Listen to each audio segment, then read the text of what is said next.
So this is going to be my season one review of Night of the Seven Kingdoms. Well, Nine Kingdoms. It would be cool if they changed that name. This is my review. I went into this series really reluctant and not thinking it was going to be good. When I heard about it, 6 episodes, 30 minutes, I'm thinking like, there's no way this is going to be good. Gave it a try. Phenomenal series. Phenomenal start of the series. Episode one was good. Breath of fresh air.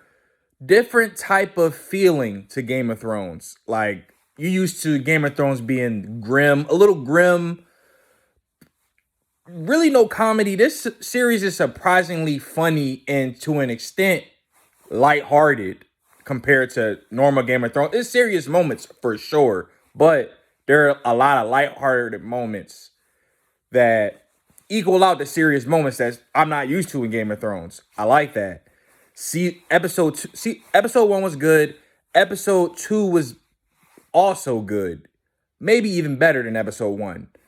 Episode three is when I'm like, whoa, this is getting serious.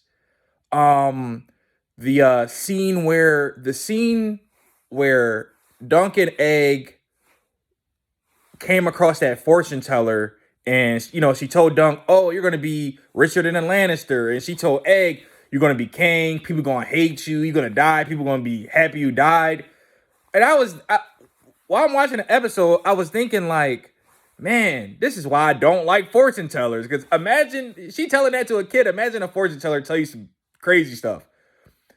When when I'm watching that episode, and then at the end when Egg came out to be a Targaryen, cinema, peak cinema. Episode four was a good setup. I liked it. Episode five was phenomenal. Like the action, Dunk's backstory about how I don't.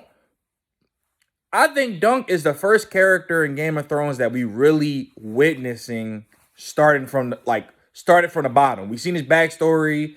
He started the season off.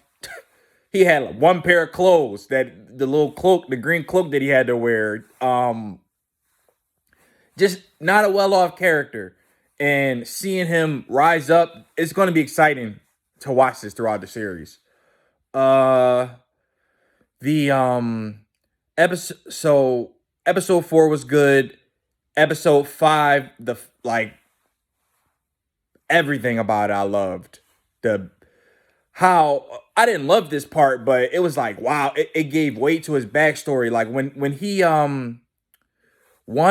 he saw his girlfriend die, which is like, dang, imagine that type of trauma that you gotta go through, like that you're going through. So, we're getting Dunk.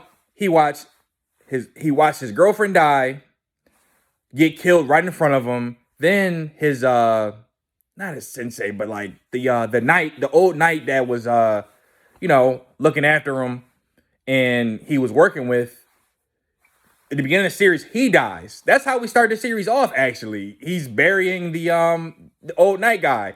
It was awesome seeing, because I thought he was just a joke, like a gag character. Like the old guy was about to be a gag character. Like he really wasn't a knight. Like he was just about to be a joke. But it was cool seeing him save Dunk. Like Dunk, after watching his girlfriend die, save him, and then the scene where he was like, "Get up," and then that catapulted him to getting up and winning the fight. That was peak cinema. I loved it.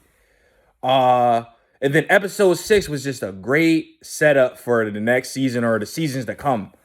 There, I want to even say that Egg and Dunk, they might have the best like relationship in Game of Thrones in general. Like,